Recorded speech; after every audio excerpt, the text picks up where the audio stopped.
उचल देवावरचं तुळशीपत्र आणि दे शब्द मला, असं आईनं सांगून नामाकडून त्याचं सर्वस्व आईनं घेतलं काढून. या पांडुरंगाच्या नादाला लागायचं नाही. मी व्यापार करीन, मी कुठेही पांडुरंगाच्या नादाला लागून वडिलांना मदत करायचं नाही असं करणार नाही. हे नामाकडून वधवून घेतलं आणि पांडुरंग मला भ्याला असं समजून गोणाई नामाला घरी घेऊन आली. नामा आईच्या शब्दाखातर आणि पांडुरंगाने दिलेल्या वचनाखातर निघून आला होता. पांडुरंगाने नामाला सांगितलं होतं, नामा काही गोष्टी करायच्या असतात, ज्या पार पाडायच्या असतात त्या पाडाव्यातच. काही आपली कर्तव्य असतात ती पार पाडावीत नामा. आणि पांडुरंगाची आज्ञा प्रमाण म्हणून नामा घरी आला होता. घरी आला हे ठीक आहे, पण त्याची अवस्था मोठी बिकट होती. पांडुरंगाच्या दर्शनाशिवाय नामाला चैन पडत नव्हती. अस्वस्थ होता नामा. पांडुरंगाकडे जायला मिळणार नाही, सारखं सारखं जायला मिळणार नाही असंच त्याला वाटायचं. नामा घराबाहेर पडत नाही म्हणून नाम्याच्या कीर्तनात रंगणारी माणसं सुद्धा अस्वस्थ होती. नामदेवाला उगाच ईश्वराचा अवतार नाही म्हणत. असाच प्रसंग भगवान श्रीकृष्णाच्या बाल्यकाळातील आहे बरं का. भगवान कृष्णाच्या बाल्यकाळामध्ये जेव्हा ते गोकुळात होते, नंदबाबाच्या घरी वाढत होते, तेव्हा भगवान कृष्णाच्या तक्रारी करत गोपिका माता यशोदेकडे यायच्या. बघ न यशोदे, तुझ्या कानानं काय केलं. बघ न यशोदे, आज त्याने माझं लोणी चोरलं. यशोदामाई, त्यानं माझं आज ताक खाऊन टाकलं, दूध पिऊन टाकलं. लोणी तर मोठं आवडीचं कानाचं. सगळ्या तक्रार करायला यायच्या. गंमत कशी होती, तक्रार करताना सुद्धा त्याला पुन्हा एकदा बघता यावं ही आरणा होती. तगमगच अशी असते हो त्याच्या दर्शनाची. आपल्या घरी चोरी करायला यावा म्हणून त्याला कळू द्यायचं की मी लोणी काढून ठेवलंय.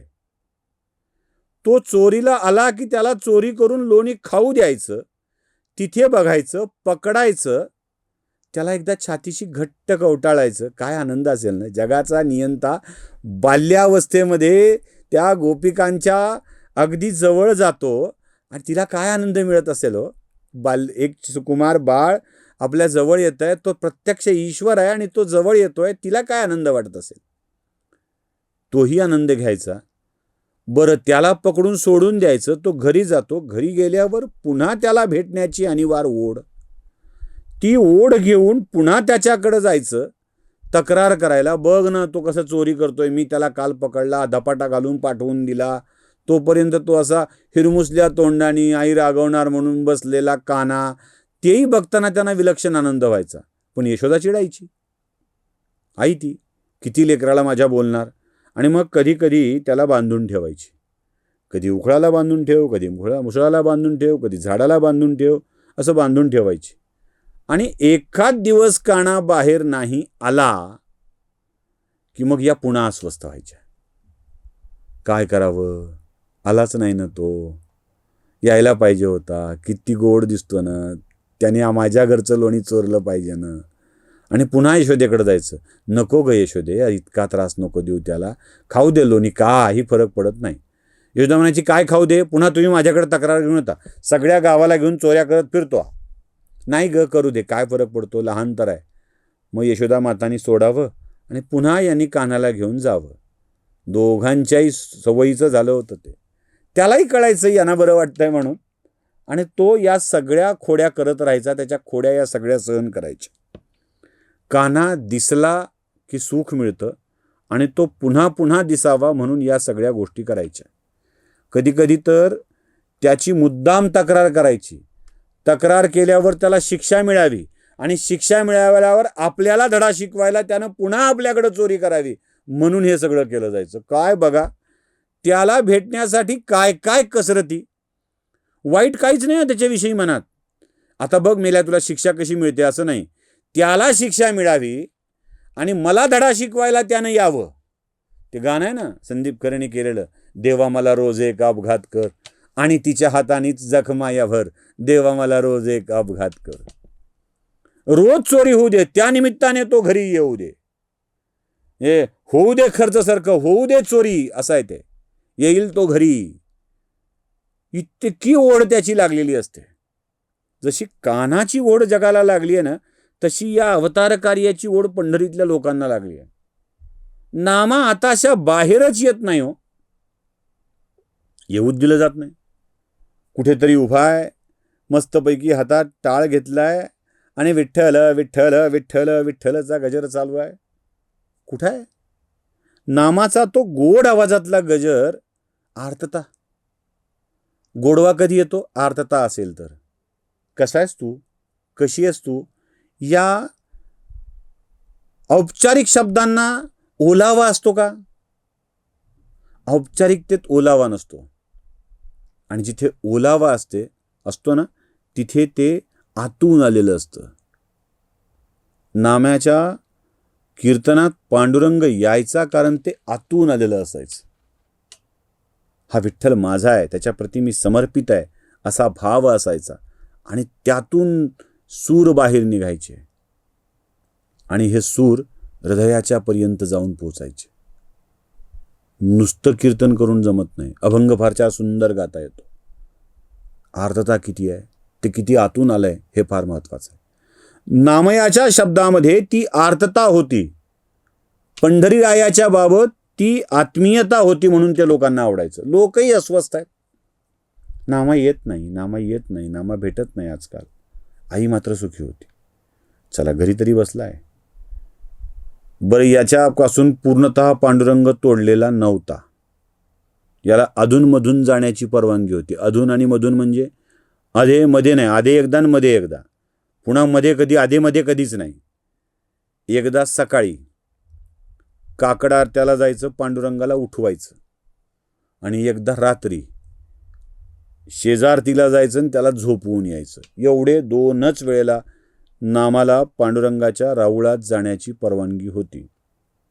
आणि इतर वेळी घरी बसावं, वडिलांना मदत करावी, त्यासोबतच वडिलांसोबत व्यापारासाठी बाहेर जावं. हे बाहेर जाणं नामाच्यासाठी अवघड होतं. म्हणून नामा तळमळत होता. काही जमत नाहीये. सकाळी लवकर उठावं, तेवढीच ओढ. धावत पळत स्नानादी कार्य आटपून रावळात जावं, त्याच्याशी गप्पा मारता याव्यात यासाठी जायचं.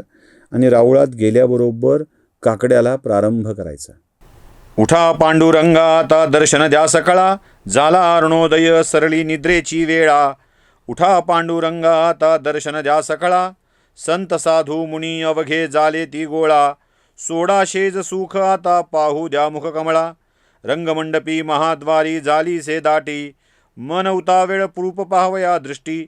राही रखुमाबाई तुम्हा ये उद्या दया, शेजे हलवूनी जागे करा देवराया.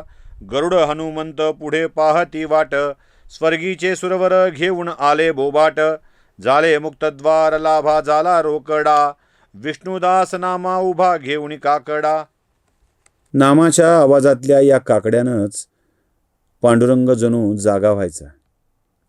डोळे भरून त्या पांडुरंगाला पाहायचं, थोड्या वेळ थांबायचं आणि तिथून परत आपल्या आईकडे यायचं.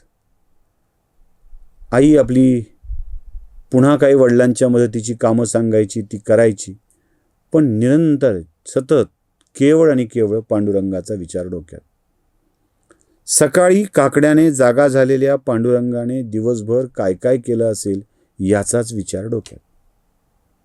संध्याकाळची वेळ येईपर्यंत वाट बघत राहायची. बस, सकाळी बघितलंय, संध्याकाळपर्यंत वाट बघायची. संध्याकाळी मंदिरात जमा व्हायचं. संध्याकाळची वेळ शेजारतीची असायची आणि शेजारतीच्या वेळेला आपण जाऊन तिथे पुन्हा शेजारती म्हणावी, पांडुरंगाला झोपवावं आणि परत यावं, यासाठी नामा धावत पळत रावळात जायचं. रात्रीची वेळ, सूर्य मावळलेला. आता मंदिर बंद करायची वेळ, पांडुरंगाच्या निजेची वेळ. मूर्तीच्या समोर उभं राहायचं आणि शेजारतीला प्रारंभ करायचा. पहुडा पहुडा जी कान्हा कमळदळ लोचना, श्रमलेतिशयना करावेगी. पहुडावे आता दीनानाथा, सुखशयना करावे जी. लक्ष्मी सहित देवा निद्रा करावी, राधिके सहित देवा निद्रा करावी. जाई जुई मोगरा मालती, कोमाईल्या पुष्पजाती. इंद्रादिक देव ब्रह्मादिक देव आज्ञा द्यावी त्यांसी जावयासी. गोपाळ गेले निज मंदिरा सेवा जाणवितो नामयाजी. शेजारती म्हणून झाली की लोक तरीही थांबायची, कारण पुन्हा झोपण्याच्या आधी एकदा पांडुरंगाची ओवाळणी व्हायचीच. आणि या पांडुरंगाची ओवाळणी नाम्याच्या तोंडून ऐकणं पंढरीतल्या लोकांच्यासाठी एक पर्वणीच असायची. नामा आपल्या छोट्याशा मुखातून पांडुरंगाची ओवाळणी गायचा. घालीन लोटांगण वंदीन चरण डोळ्यान पाहीन रूप तुझे. प्रेमे अलिंगन आनंद पूजन भावे ओवाळीन म्हणे नामा. आणि मग लोकांनाही आनंद वाटायचा. नामा आपल्या घरी यायचं. एक दिवस संध्याकाळी घरी आल्यावर नामदेवाला त्याच्या आईनं सांगितलं, नामा आता व्यापारात लक्ष घालायला हवं, वडिलांच्या सोबत बाहेर जायला हवं.